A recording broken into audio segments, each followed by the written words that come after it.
Hey, Richard, what are we going to do today? Well, we're going to go take a look at some eggs in the incubator and what it takes to incubate Bobwhite quail. So remind us again, how do you get these eggs? These are shipped eggs, and you can only, well, after a week they start losing their fertility, and it's your hatching rate's going to go down. And shipping, of course, mail. The mail isn't like it used to be, the Pony Express. Well, so how do you know that you got quality eggs? What do you look for? A good breeder, you know. That's Have go some. Look at some eggs. You got to do some research then before you purchase the eggs. Then apparently. Well, yeah, you have to buy them by a certified breeder, and this Game and Fish have their rules that you go by, and try to build something other that you can be proud of. We'll just go take a look at it. Okay. 100. Okay, so what are we seeing here, Richard? Well, this is an older incubator that I have two of them. They're cabinet type incubators that I've redone. And I've got an Inkbird digital turner in there. Right here is, let me turn these sideways here. Okay, and so you can have a picture of them.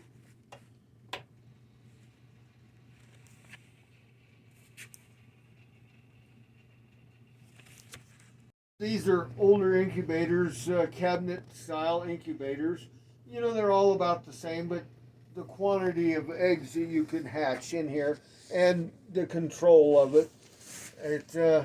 Right now it says like 101 and 50% humidity right there. And got 4 different ones in here.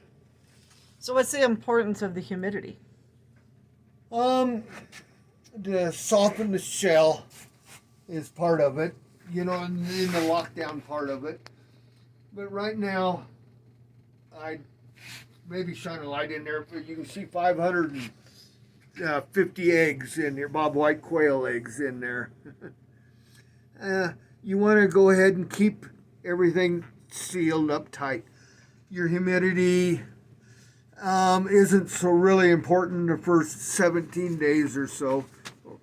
And well, when you get ready to lock down, 3 days before they hatch, it's called lockdown. You'll take these eggs out of these crates like this here, and take them out and lay them flat on the trays. So these are the eggs that they are shipped in, or these? No. What they are shipped in is right here. Is these containers. So they look kind of like almost a chicken egg. Well, look kind like of a container, chicken huh? box, yeah. But they're stacked. They're stacked carefully. Yeah, somehow, and then taped all together. And when I got these eggs, they sent some extra ones, and only had about 10 out of 550 eggs. Okay. That 10 of them that were damaged. And so the next step, we'll take these out of the incubator and put them on the racks to where I'll have 4 racks in here with the eggs spread out in there so that they have room to hatch and they're not bumping into everything. But right now it's 100 degrees right there, and 51% humidity here. Down lower, it's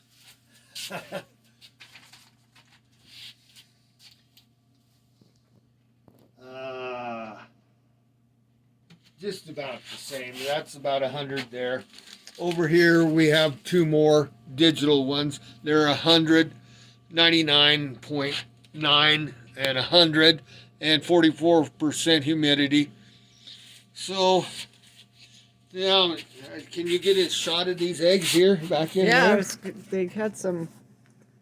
I think people can see the eggs. It's This pretty is impressive. the water system up above it there. To keep the humidity. Yeah. Nice. And when later on we'll put sponges in here, and to get more humidity, we'll bring it up to about 70%. So how long will these eggs be in the incubator? 30, 23, 24 days. They should be hatched. You know, it depends on the temperature too, you know. Some will take a little longer, maybe a day or so longer in different spots. We'll learn more after this hatch here. So then after this, where do they go next? From here, I will take them out and put them in a brooder.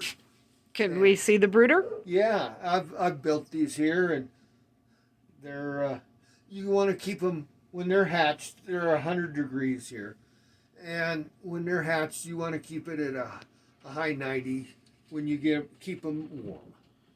You know, that's when you lose most of your birds, is right up. Do you when have they're first hatched. do you have a idea of what your percentages should look like? On these shipped eggs, you know, I'm gonna hope for a 70%, and see what happens here. But I've just got insulation around it, trying to hold the temperature. Up above, I've got a water tank here, and I've kind of marked it on the side here each day, you know, how much water humidity it's taken. And I'm using distilled water in here, so I have hard water. And, well, Very interesting. All right, let's go look at the brooder. yeah, all right. So how many brooders will you have in all? Just the two here? Or- Depends on my hatch. I guess if you get 70%, you're going to need more, right? Well, right here, we have the same thing here. This is a comfort style here.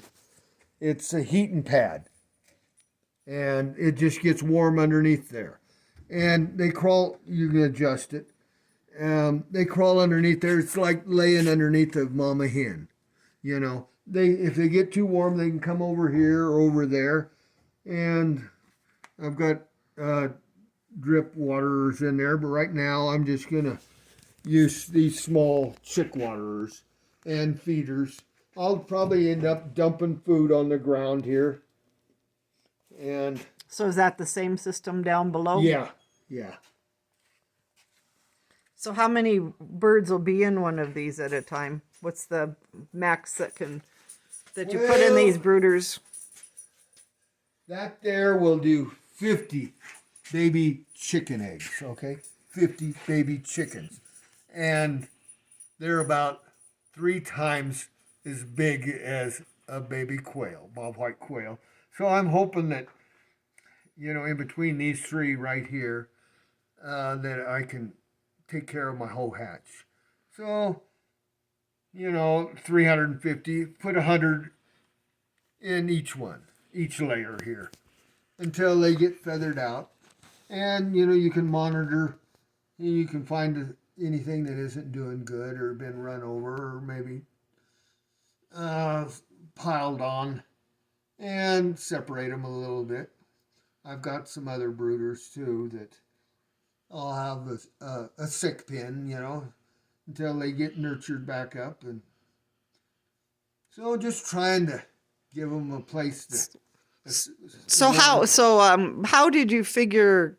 How have you figured all of this out? Is this just something that you know instinctively because you've been around birds all your life? Oh, I've incubated on a small scale there. I have an incubator up there that, you know, incubators lie. All incubators lie. You have to have more than one temperature gauge, you know, and maybe take an average. That or it'll drive you crazy. Unless you want to spend several $1,000s on a commercial one. But I'm hoping that, you know, I can.